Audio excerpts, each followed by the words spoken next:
There are three types of desire. There's your natural and your necessary. So that's things like food, shelter, connection. There's natural and unnecessary. These are things like more kind of aesthetic and like things like art, things sort of concepts like seduction, luxury clothes. They're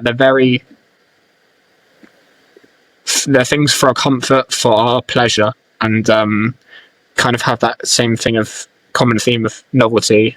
And he said to be careful of these. And then the third category is unnatural and unnecessary. So this is power, wealth, fame, and they have no limit.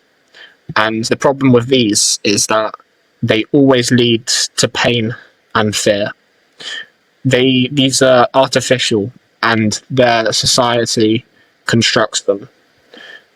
So I thought a good kind of distinction to make is how we're going to take our natural and necessary desires. We're going to keep a hold of that. We shouldn't really take our unnatural and unnecessary desires, because that leads to pain and fear. So then we've got this thing in the middle, the natural and unnecessary desires. The thing like, and I thought the best example of this was like a dessert at a restaurant. And we've got to work out what we do with this and how we manage it. So if every single week I eat my chicken breast, I eat my sweet potato, but then I get offered a cheesecake, should I take it? And Epicurus would say, don't let your happiness depend on having that cheesecake. So if I fancy a cheesecake, I'm going to have a cheesecake.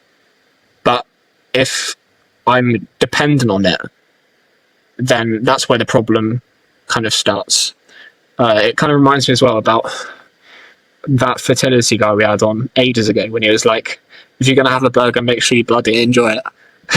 It is that same attitude. And Epicurus also kind of separated these things in, there's something called a kinetic pleasure, which is the active rush of satisfying the desire, the chase in the romantic relationships, the anticipation before the dopamine hit. And there's the static pleasure, which is when I eat my sweet potato and chicken and I am satisfied because the desire is filled. I feel full, but I feel kind of, I'm at peace. It's kind of like when you chase the girl and you end up waking in bed with her, but you're not in regret. You actually kind of like this person and you're happy with your decision. And this is what Epicurus thought was where true happiness was, because it is peaceful, I think. It's fulfilling. This is where you should live, essentially. And I think this is a good place to pause, actually. Yeah. Yeah, I like this a lot. I like the splitting desire into these three categories, and knowing that the first one is fine. The first one is necessary. It's to survive. It's ingrained in your biology, and it's sort of, you couldn't live without it. So you have to live with it.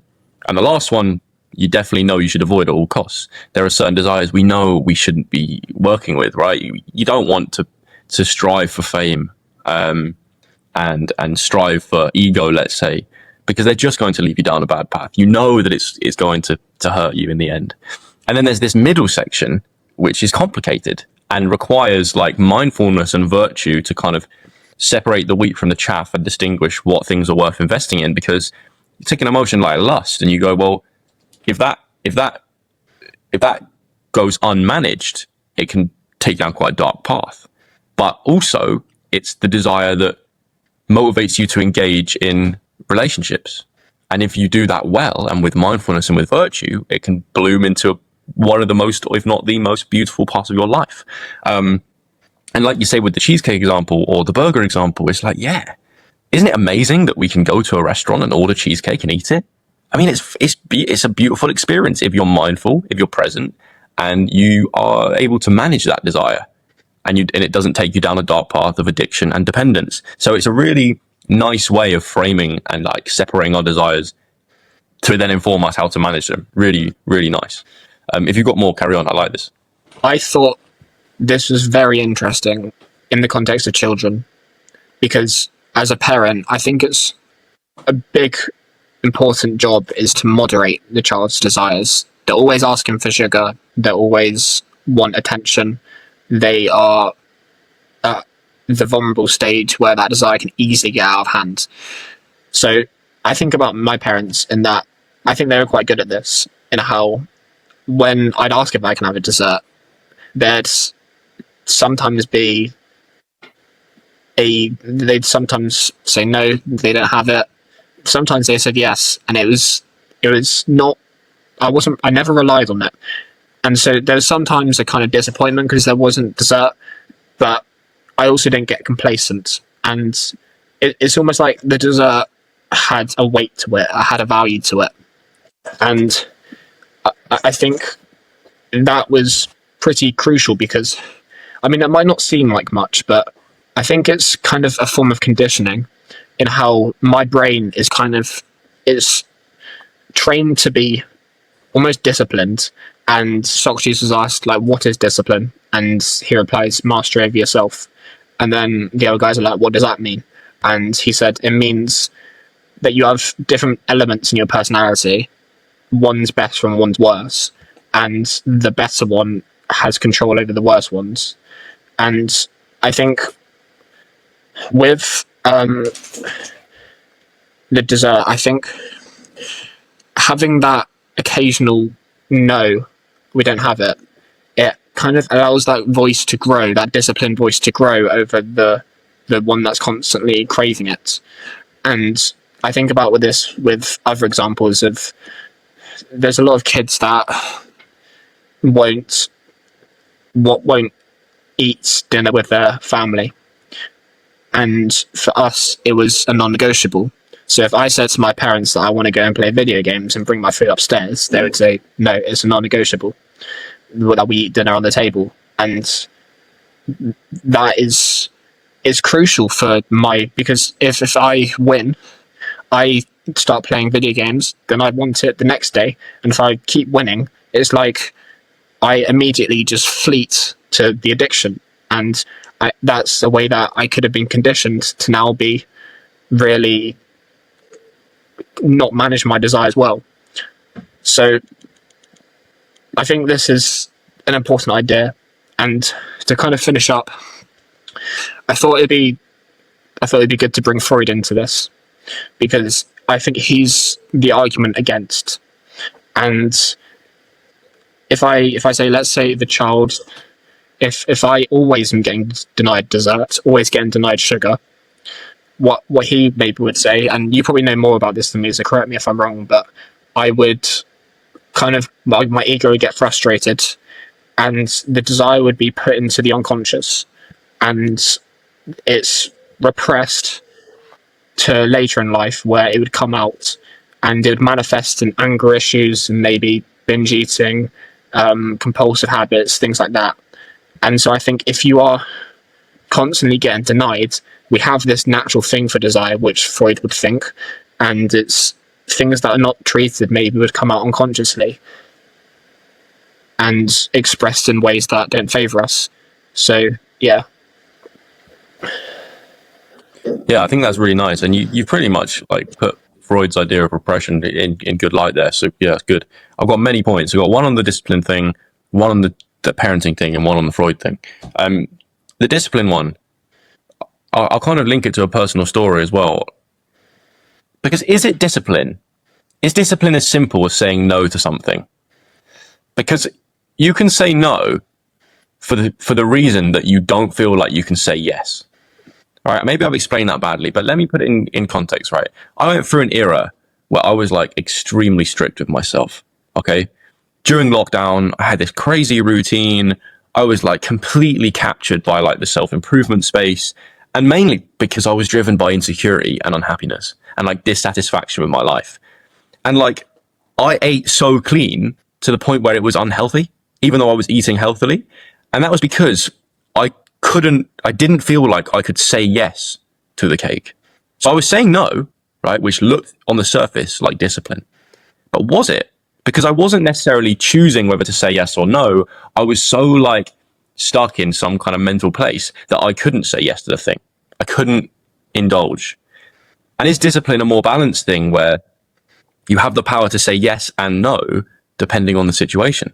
That to me is more control than being like stuck saying no only to those like things that are seen as vices. It's a whole different level of discipline to be able to go into that world, have that thing, appreciate that thing. You know, like that guy said, if you're going to have the burger, bloody well enjoy it. Go into that world, enjoy it, but not let it consume you. That's a whole different world of discipline. Then on the parenting point, I think you have to sort of try and communicate as early as possible to your child. And honestly, I'm not a parent, I'm not an expert, but I'm just brainstorming here. You have to try and communicate the value and the consequences of fulfilling your desires like as early as possible. Not like being overarching and sort of totalitarian about it, but just being like, you know, if you eat these things all the time, it's not good for your body. And you can explain that in a childlike way that they may understand. Or if you eat these things, it's going to build you up and you'll be strong. You know, that classic thing of your parents telling you, eat broccoli, you'll be strong. It's like that.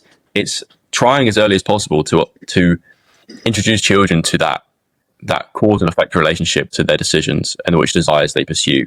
And that overall principle in life that maybe a hard choice in the moment, a harder choice in the moment, leads to a better outcome and pays dividends in the future. And kind of trying to introduce that idea as early as possible.